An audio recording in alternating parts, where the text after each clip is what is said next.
Um, so is everybody okay with being recorded, first of all? If anybody's not okay, please feel free to turn your video off. Um, Also, if you want to ask some questions as we go through, please put them in the comments, and then we'll come back to those questions at the end, if that's okay. So I'm Jay Restall. I'm one of the branch members of the IOSH Chiltern branch. We have a guest with us today, Christopher O'Brien, a very good friend of mine for many years. Well, that makes me feel old actually. But so if I just welcome Chris onto the call, and Chris can introduce himself. Cool. All right. Good. Thanks, Jay. Yeah, it's been a few years, I guess, isn't it? Yeah. So it's good. Thank you everybody for joining. It's nice to be invited to talk to IOSH members. I personally, I'm not a member of IOSH. I'm a member of IEMA. Maybe some of you will have joint membership, but yeah. So my background is mostly environmental, but I've dabbled in bits and pieces of health and safety. So I'm not going to pretend to be a health and safety, anything near an expert. I wouldn't even call myself an expert in environmental stuff, but I do have some background in climate change, and I do have some background in health and safety. So let's see if it works out, if we combine the two and see what happens. Okay, so just for a bit of context, we're going to have a little bit of a look at my background, just to explain, just so that you've all got a gauge of what sort of questions you can ask me. There's a bit of a story I'd like to tell you that brings this subject quite close to my heart. A little bit about global warming, climate change, and some of the science involved that is potentially available to help out any IOSH members with any work that they need to do to integrate climate change. The 30-year rule, I'm going to mention that. It's not necessarily well, it's my own rule. It's not like a well-publicized thing, but it's surprising how much stuff in the subject of climate change comes down to 30 years. So I've invented my own thing, 30-year rule. A little bit about some expected changes that we may see in the coming few years, particularly in the UK. Health impacts, some of the sort of pitfalls with this sort of subject, and yeah, and the floor will be open for questions at the end. So I can't currently see anybody's videos or anything, hands up or anything like that. So if we could wait to the end, and I'll take all those questions at the end, and yeah, we'll go from there. But I'd like to keep it quite sort of informal and conversational at the end if possible. Okay, so my background, I'm originally a biologist. I'm a marine biologist, and Jay and I actually went to university in the same place in Aberystwyth. But since I left Aberystwyth, I then went on to do a master's in climate change, in climate science specifically. But I didn't necessarily, go into the academic route. I went into steel making. Spent 8 years in steel making at the Tata Steel Port Talbot and Llanwern sites in South Wales. So heavy end, the real heavy end of industrial environmental applications. And obviously, if you're working in steelworks, you're working around, you can potentially come into contact with things like carbon monoxide, molten metal. There's a real serious safety element to work, and everybody in a steelworks is very well aware of safety systems and how they should be operated. I'm a chartered environmentalist and a full member of IEMA. But after I left steelmaking to spend just short of 3 years as a regulator in Natural Resources Wales, and that was predominantly regulating carbon, climate change schemes, the emissions trading scheme, the EU emissions trading scheme at the time, which is now the UK emissions trading scheme, but also a couple of other ones that you may be familiar with, ESOS and CRC, which was an old one that no longer exists. But yeah, I then spent 4 years in mining consultancy. So I used to make the joke that when I was in the steelworks, I had my purview included pretty much every piece of environmental legislation in the UK except the mining waste directive, and then I went into mining, so I kind of covered most of my bases there. But there's not a whole lot of mining in the UK, so most of my experience in mining was spent outside the UK, in Central Asia, Africa, and the Balkans. So I then spent a little bit in batteries, and I now work for a biomass company. So just on that, I work for a company called SBP. SBP has nothing to do with climate change and safety. This is not related to them at all. This is all information from my own past, and it's completely unaffiliated to SBP at all. So just to put a little bit of context around why this is a particularly pertinent subject for me. So when I started in the mining consultancy in 2018, I started at the same time with another environmentalist in my team, a chap called John Sykes. And in 2019, when I was in Montenegro doing some work, John was sent to Ethiopia to do some work mapping a power line corridor. So he was essentially, he spent just short of 2 weeks walking about 10 kilometers a day in 30-degree heat, 35-degree heat, at significant altitude as well. And it was in March, so he'd essentially been sort of flown out from Cardiff in March to Ethiopia in March. There's a huge difference in temperatures there. And unfortunately, right at the end of his trip on the 25th of March, he collapsed and he died. The coroner reported at the time that it was due to exertional heat exhaustion. Now, the reason that I kind of got much more involved with safety while I was working with SRK, mining consultancy, was pretty much predominantly because I wanted to try and make sure that an incident like this never happened in SRK again. And I see this presentation that I'm giving to you right now as an extension of that, as trying to spread the word about some of the risks of heat in particular and some of the other risks that climate change can pose, and to give you some tools that will be useful in assessing risks and in coming up with strategies to try and mitigate the risk. A little bit of quick context about global warming, climate change. It's a bit of a misunderstanding that that climate change is now used instead of global warming. That's not true. They're both still used, but one is the cause and one is the effect. So global warming is just sort of, it's in my view, it feels like it's a bit misleading as a term, but I still use it. It's easier to consider it like global energy retention. So if you're adding greenhouse gases to the atmosphere, it traps more of the solar radiation that is trying to escape or would otherwise escape back into space, and essentially adds energy to the atmosphere, adds energy to the climatic system.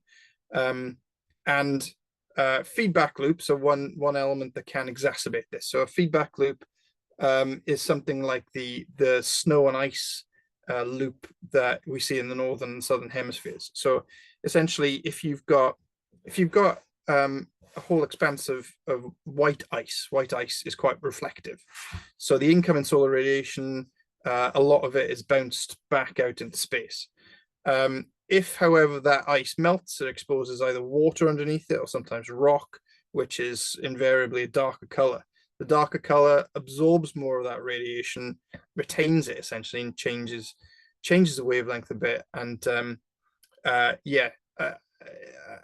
so because of the melting ice, you end up sort of retaining more heat, which then leads to more ice melting, which leads to retaining more heat, which leads to more ice melting. So that's what's known as a feedback loop. And there's all sorts of other kind of feedback loops that exacerbate either warming or add more greenhouse gases to the atmosphere. And I'll come to one of them at the end of the presentation that is also quite close to, well, it's literally right outside my home, so it's very close to home. So I'm not going to, have I'm not a fan of any debates about whether or not climate change is man-made or human. This is an assumption that we're all on the same page for this, that this is happening, and we got to do something about it. So the 30-year rule, again, it's not an official thing, the 30-year rule. It's just turns out lots of things in climate change happen at 30-year intervals. So one key thing to remember, there's a key difference between climate and weather. Weather happens day to day. Climate is weather that's averaged over at least 30 years. So when you see graphs like the one on the right, they've got, error bars involved, that's error and uncertainty in climate science is inherent. And what that sometimes leads to is scientists using scientific language which comes across as being uncertain. So, for example, a climate scientist wouldn't say that storm that happened yesterday or this heat wave that we're in now is because of climate science. That is an unscientific statement because it could possibly turn out that it's not. Okay, the best they can say is it is likely or is very likely because of climate change or global warming. I don't know whether this heat that we're experiencing is anything to do with climate change, but what I can certainly say is it's the sort of thing that we can expect to increase in the coming years. The other 30-year rule, or the 30-year characteristic, is that the climate has inertia. So the warming that we're experiencing now is due to emissions from 30 years ago. So essentially, if we stopped emitting all anthropogenic greenhouse gases today, the world would continue to warm for at least 30 years. Okay, so it's not a case of, I'm not here to put things on the table about how we need to change our lives or whatever to reduce climatic change. I'm assuming that we're still going to see warming for 30 years. So either way, we need to build this into how we how we work, how we assess risks and hazards to people, and what we might have to engineer in the coming years to make sure that we don't cause more problems. So this is just to try and explain the problem with the inertia that the climate has, is that if our emissions peaked 30 years ago, we could expect to see temperatures or the energy within the climatic system start to decrease around about now. But 30 years ago, 1990 or 1994, the world has increased its emissions since then. So if anything, we're adding to that burden. So yeah, we're stuck with what we have. So we have to learn to manage the impacts. When we try to figure out what will happen, when climate scientists try to figure out what will happen, it's not an exact science. Well, it's predicting the future. What the climate will do over the next 30 years completely depends on how we, as a global economy, we as a species, I guess, react to it. And so the way the climate science has tried to figure out what's going to happen is to first figure out what are the potential socioeconomic pathways, the potential socioeconomic sort of scenarios that might occur over the next coming decades. Generally, they're projected out to around about 2100, and they can be projected a bit further on. But in order to figure out what the climate does, we have to guess what the concentrations of greenhouse gas might be in the atmosphere in the future. In order to figure that out, we have to make certain assumptions about politics, about energy, about social dynamics, about social structure. So that's essentially what scientists have done, is they've come up with a bunch of different potential scenarios, and they've used those scenarios to project into the future.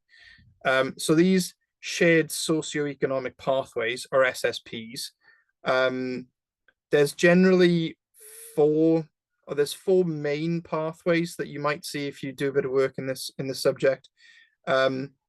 Those that aim to keep global warming very low. So we're talking about 1.5 to 1.8 degrees. 1.8 degrees is generally the one that is used for modeling, although 1.5 degrees is the number that's written into the Paris Agreement in 2015. So there's a 1.8 degree scenario, which essentially imagines that we as a global community all come together. We all work in the same direction. We rapidly try and phase out fossil fuels. We rapidly convert to solar, wind, battery, and all the other renewables. We increase living standards across the developing world. We equalize economies.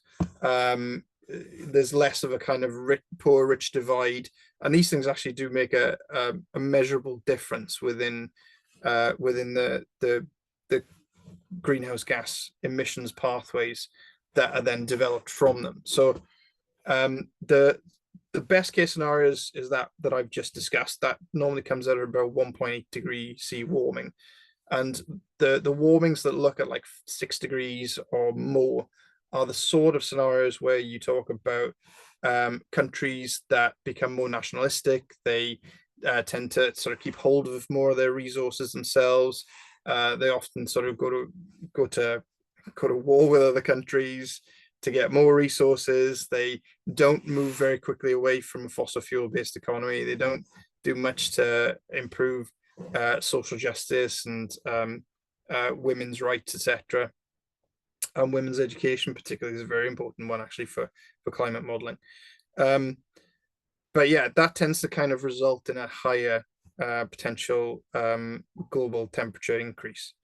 So those are the two ends really. That's the best case and worst case scenario, and in between there's a couple of scenarios that have compromises, and they sort of imagine different political structures. But those socioeconomic pathways are used to generate what we call representative concentration pathways. So those are essentially an estimate of the resultant greenhouse gas that will be in the atmosphere. Once you've got the number of the amount of greenhouse gas that will be in the atmosphere, you can then sort of estimate what the warming will be. So that's how the science moves. So what are the predictions for the UK? So I'm assuming that most of the people on this call are UK based, but for anybody else around the world, perhaps we can have a chat after. But for the UK, the brilliant thing about the UK government, particularly the Met Office, is a lot of these climate predictions have been already modelled, and they've been put onto a very accessible website, which I'll show you in a second. But essentially, some key highlights, not highlights, but some key things to be aware of. The climate will likely get warmer, both in winter and summer. So this is an average, right? We're not talking about heat waves. They're acute incidents. We're talking about chronic increase in temperature. So both in the summer and in the winter. And for us, that doesn't necessarily translate to more sunshine because we're a maritime climate. Warmer waters means more kind of more moisture being transported over the land. So it will also likely get wetter for us, both in the winter and in the summer, until approximately the middle of the century.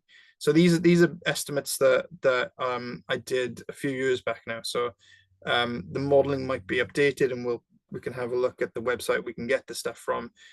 But when I did it at the time, it looked as though the country would get wetter until about the middle of the century, and then start getting drier, but only in summer.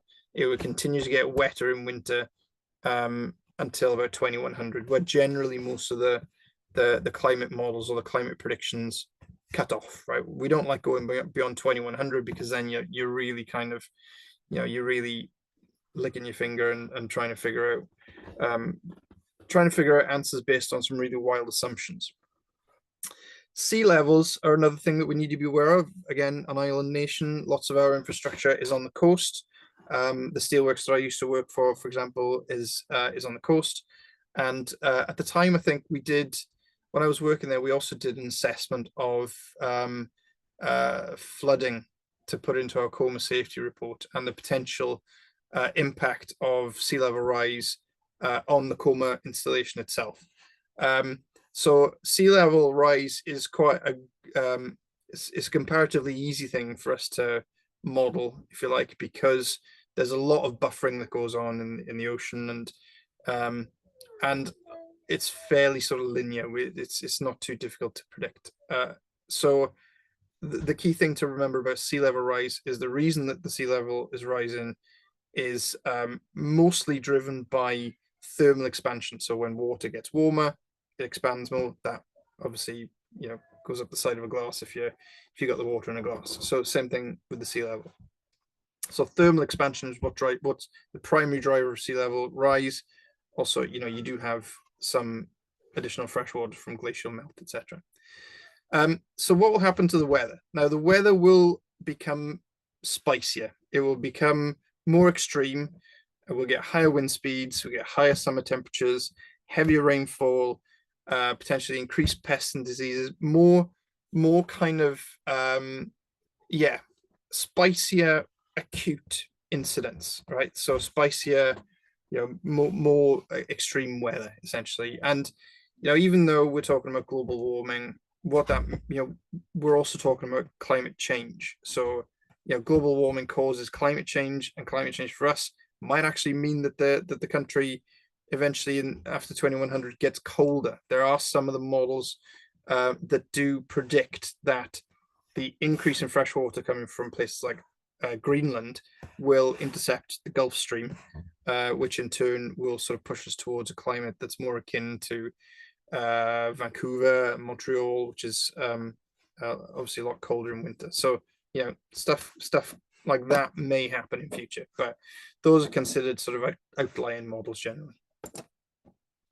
Now, heat illness. So if we are potentially looking at a UK weather system that has higher acute summer temperatures, then we do need to start to consider or integrate heat stress and heat illness a little bit more into our planning. So this, as I mentioned earlier, this was the issue with John. He suffered exertional heat exhaustion. Well, yeah, that's at least what the coroner decided on.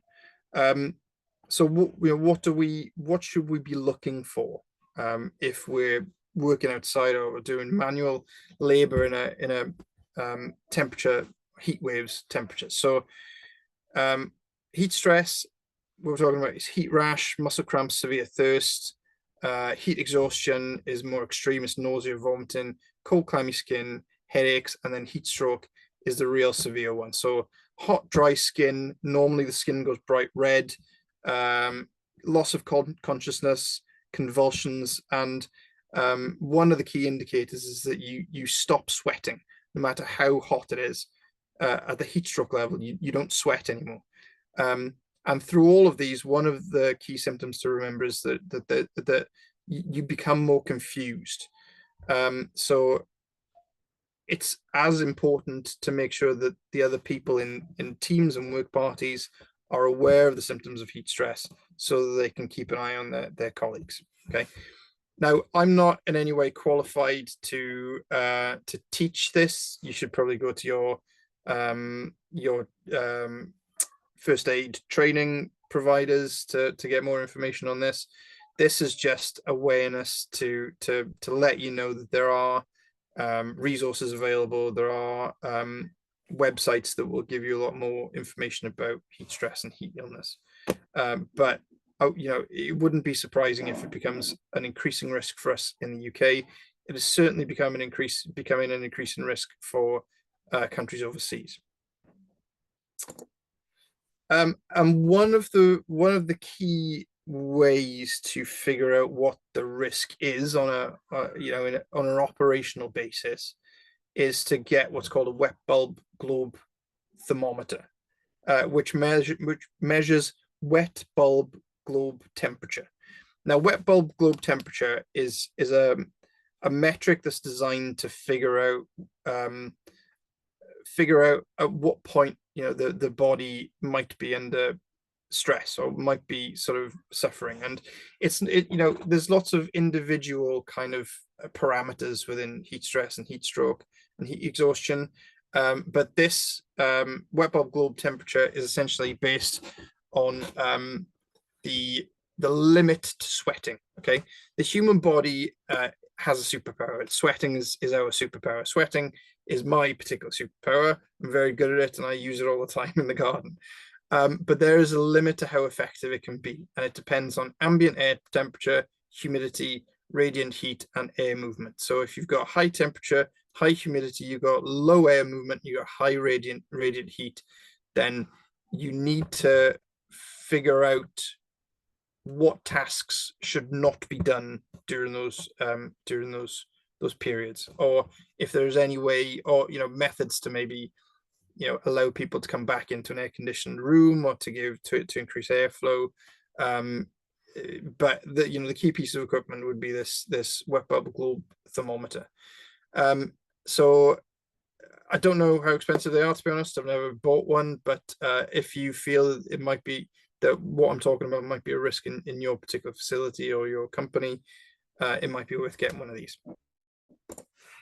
Now, there is an element of acclimatization as well to heat stress. So the one of the key problems with what John encountered was that he went from a cold environment in March straight out to Ethiopia, which was a jump of 15 degrees on average. So it generally takes about 7 to 14 days to become acclimatized to a new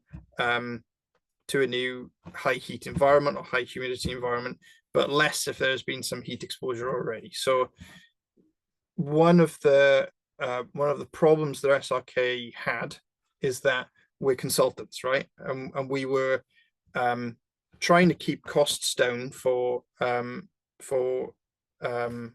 clients by minimizing the time that we were staying on site. And there's no indication that is, there's no suggestion that is a takeaway that needed to be implemented from the coroner's report or anything like that. But that is what internally we kind of decided that we should probably change, is that we needed to try and build in acclimatization to jobs, and if that cost a bit extra, so be it. Now, acclimatization obviously is not just temperature; it also applies to altitude.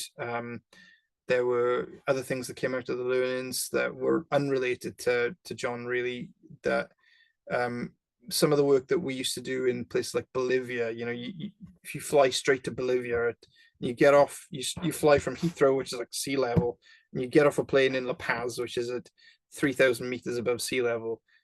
You're not acclimatized to it. Bad things might happen very quickly, and you need to know what those symptoms might be, how to deal with them, but also the one of the mitigation measures that we built in was to fly people first to Santiago in Chile, which I think is about 1,500 meters, and then fly them on to La Paz after a few days, so they had a chance to acclimatize halfway up a mountain before you flew them to the top, essentially.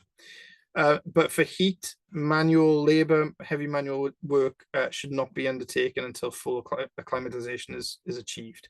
So there are tools out there. I couldn't find any very quickly when I was writing this presentation. There are tools out there to help people to understand what level of what level of manual work can be done at what temperatures, depending on your acclimatization stage.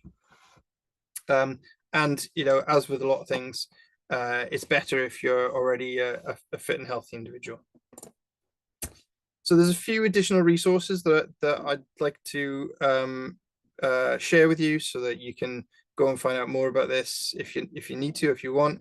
So the Intergovernmental Panel on Climate Change, they're the foremost experts on climate, right? But their website, their reports are huge. There's like thousands of pages.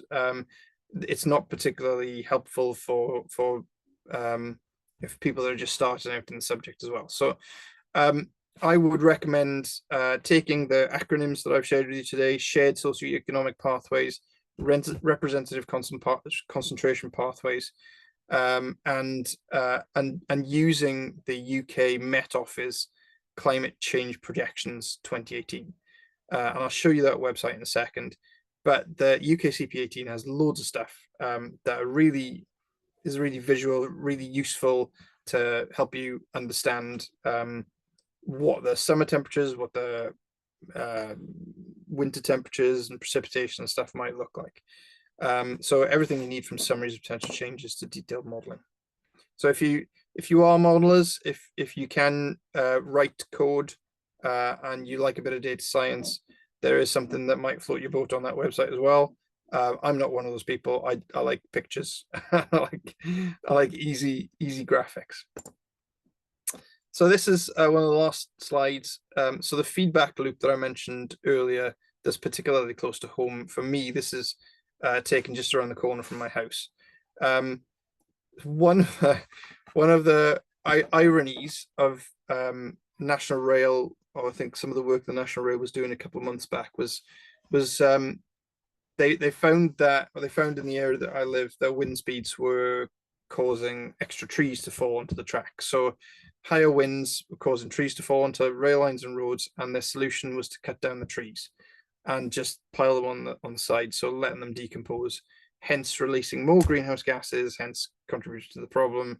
And I suppose, you know, that there is I was talking to Jay about this particular slide beforehand, and you know, one of the things that it'd be good to have a chat about is, you know, safety professionals are trained to remove the hazard first off, right? And you know, this meets that criteria. You got a hazard, you remove the hazard, no problem. But it's not necessarily so simple anymore.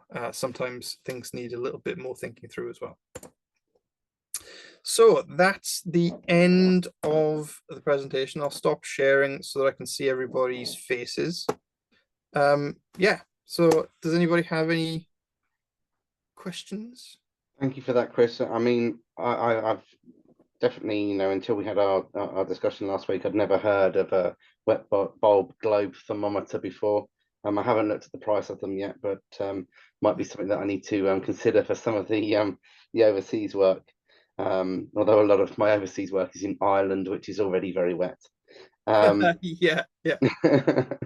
So if you don't mind, I'll kick off with the first question. Sure. So how do you know when somebody is fully acclimatized? Is there a guide, or is there a specific test or anything like that you can do? I don't know.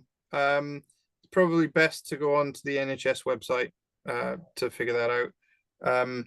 I'm not, yeah, like I said, I've been trained in it, but I'm not qualified to train others in it. So yeah, go and find the real experts in that. But it is the brief searching I did, I found between 7 and 14 days.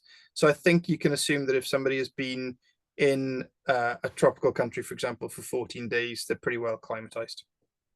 Brilliant. So a 2-week holiday before you start work is always Yeah. good. Yeah, try and sell that to your clients. Yeah, that's going to be fun. Any other questions from anybody else? You can take yourselves off mute.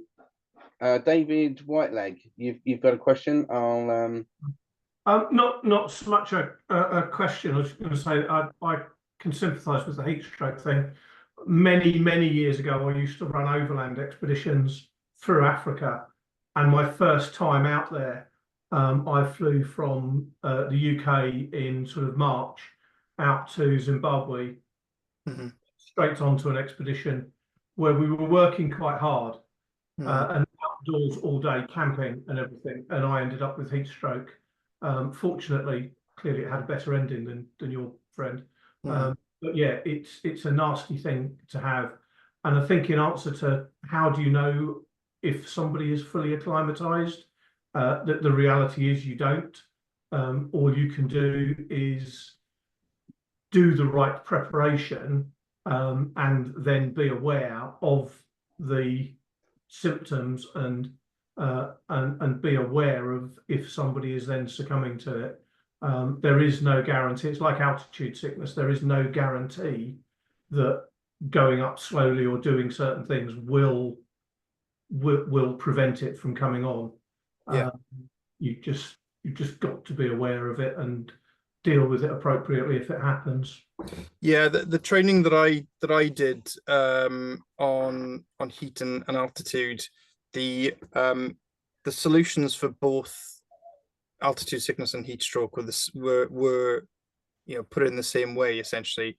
For altitude, the three solutions are descend, descend, descend. For heat, the three solutions are cool down, cool down, cool down. Yeah. Do whatever you can to cool the core temperature of the body down. But yeah, again, I'm not a doctor, so No, me neither. But just from experience, yeah. Yeah. Liz, you've got a question for us? Hi, I was just wondering what the link is between education and improving climate. And you mentioned women being educated as well. I'm thinking of Afghanistan, the problem there. But Yeah. what difference does that make? Well, it's a bit. So bear with me on this, right? It's not like it's quite a convoluted process, convoluted thinking. But essentially, if you've got populations that are, generally speaking, in the developed world, that have high levels of education for women, high levels of equity and equality across sexes, they tend to see lower or much more stable birth rates, because there is more, the education leads to improved choice for women, your career opportunities that generally tend to mean that on average it means that there are fewer children per woman, if you like, which in turn leads to stabilization of resource use, which in turn in a fossil fueled economy leads to reduction in greenhouse gas emissions. That's a very simplified way of looking at it. There's a great book by David Attenborough that explains it really well that I read a few months back. I can't remember the title of it, but there's a whole science around demographic environmental demographics, I think it is. So improvement of equality, particularly with women, leads to stabilization of a lot of things. Makes really sense. important. Yeah, that's good. Makes sense. Mm-hmm. Any other questions? And to answer the unsaid question, I'm Welsh, so no, I'm not watching the England match. I understand there is a game on, and there may be people that want to go and watch it, but I'm just going to go and have a cup of tea. I have a question, Joe. Yep. It's Alan Plum here. My area of interest primarily is the rural sector. Mm-hmm. Very difficult. I mean, it's difficult enough in this environment in Northern Europe, shall we say, to manage the extremes at times. Mm-hmm. And I don't think there's a universal panacea or any solution you're going to suggest. It was interesting. I did some work in Turkmenistan. We should have gone out in July. Mm-hmm. That was when we were invited, when the temperature in the greenhouses out there was, off the scale, as it were. Yeah. And so we made the choice to go later in the season for our own good. That was sensible. Mm-hmm. But what was interesting out there was their farms were required to have, in effect, restrooms, cool down rooms. I can see, looking over the climate horizon, as it were, we're going to get into that position here. It needs to be considered as part of emergency treatment, certainly. Mm-hmm. The key to bring that core temperature down, and in the wake of the tragic loss of celebrity recently, Mm-hmm. it's perhaps going to hit home more. And I'm not sure there is any practical guidance out there. I'd certainly welcome hearing of any. While we've been chatting, actually, just on the, I've been looking at some European guidance, international guidance, where it is a significant problem. Mhm. And if I do find something in there, I haven't been able to find it just yet. If we're on the online for a few more minutes and I'll find the link to it, I'll post that, but I'll certainly share it with the group as some way of following this up for the rural environment. But it's relevant, you know, whether it's construction work or any other outside activities that were. Yeah, well, there may be some. It might have been sensible for me to reach out to some of my old steelworking colleagues before this, because in a steelworks, particularly in a blast furnace or the hot metal area, you have to wear.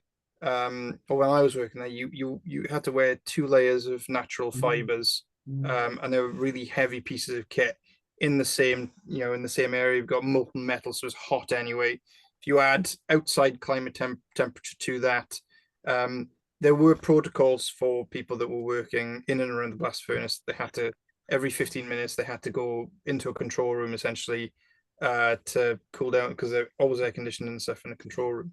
So there's probably examples out there already in the UK. It's just going to have to be spread a bit more far and wide. Something we do in my industry, so I work on kind of the mobile network and towers and things like that.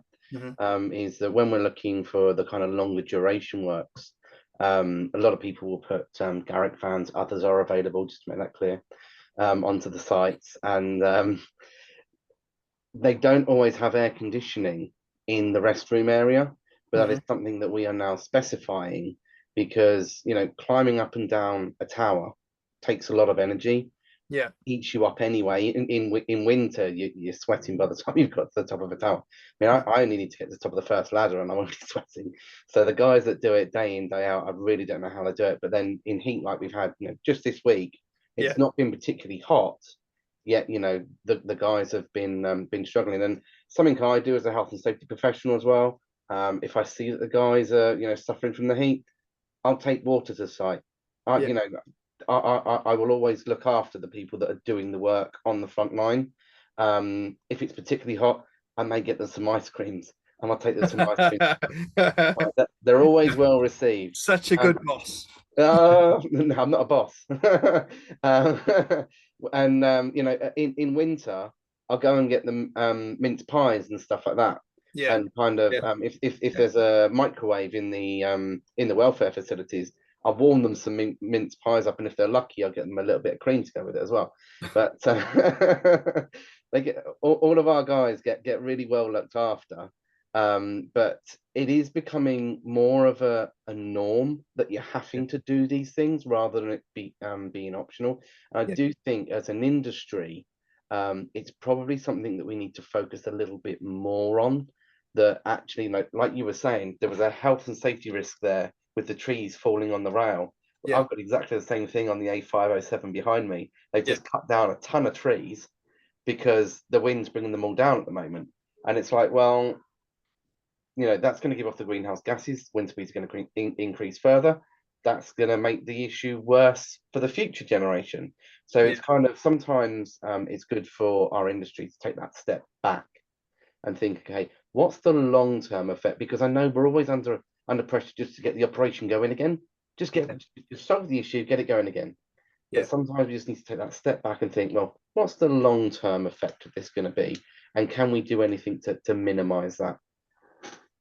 Yeah, one of the most sort of obvious, it's not necessarily safety related, it's more construction and infrastructure related. There's going to be an increase in storm deluge, increase in rainfall in a shorter period of time.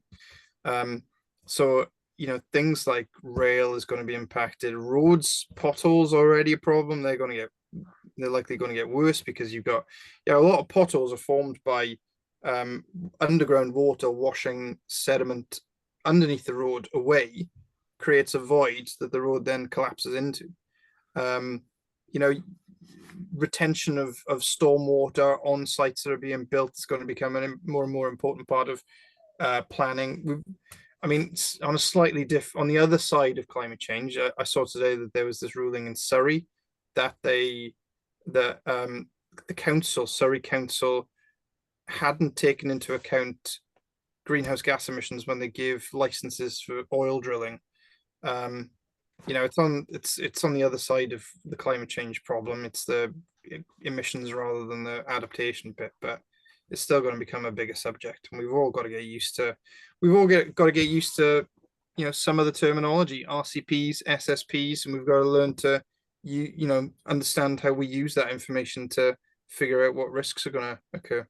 And when we get these big deluges, I can't say the word, of rain, when we get heavy rainfall, and storms, you know, we get sewage overflow, and Yeah. that's impacting our water systems. And obviously, the water companies are now being fined for what they're discharging into the rivers. And you know, Yeah. I was pleased to learn the other day that actually East Devon Council have stopped all planning for future development in and around Axminster Oh, until they've actually planned and sorted out the sewage systems yeah.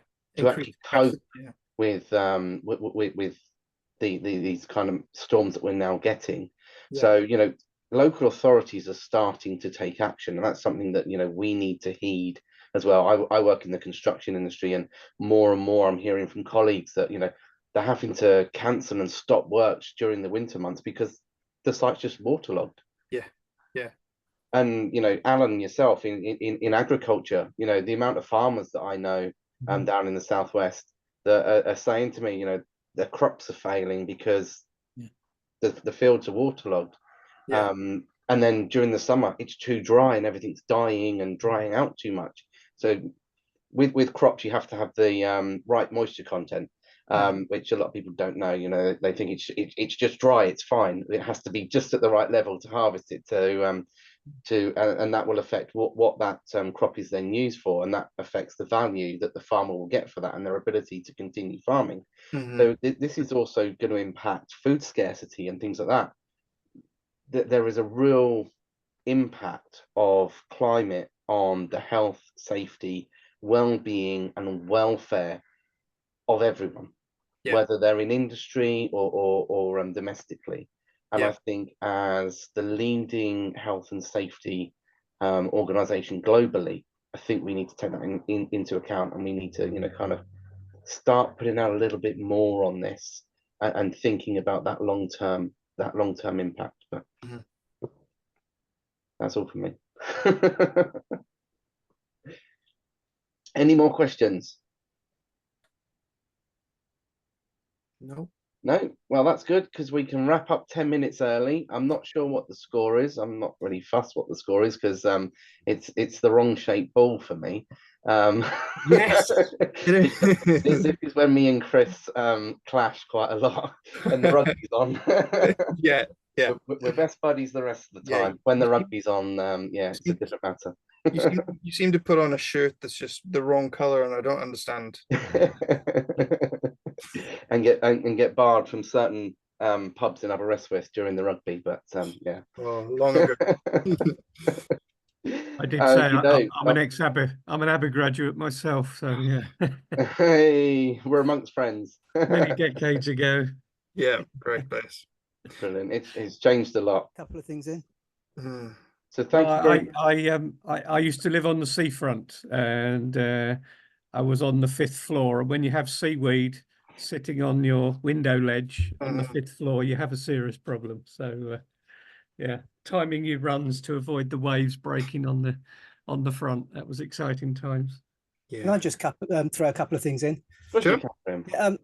When I used to do my risk assessments, when I was helping through with them, I used to put weather down. So I was thinking about, we really need to put climate change down and look at weather. So if we've got a short-term risk assessment coming up, like 2 or 3 weeks ahead, we may be able to look at the weather forecasts for it and add that into it as well. Yes. Yeah, definitely. And an old colleague of mine, Victor Munoz, he actually developed a tool that it was quite common. It was like a data science thing. It essentially used weather forecasts and climate projections to figure out up to about 6 months in advance what the potential climatic factors would be in a 14-kilometer square area, and from it you could then sort of predict what you needed to put in place to keep people safe. But yeah, definitely weather can only really go maximum like 3-4 weeks into the future. And obviously weather is more reliable than climate because climate's average, but yeah, definitely weather. You know, I've seen we used to put weather down a lot on our risk assessments, and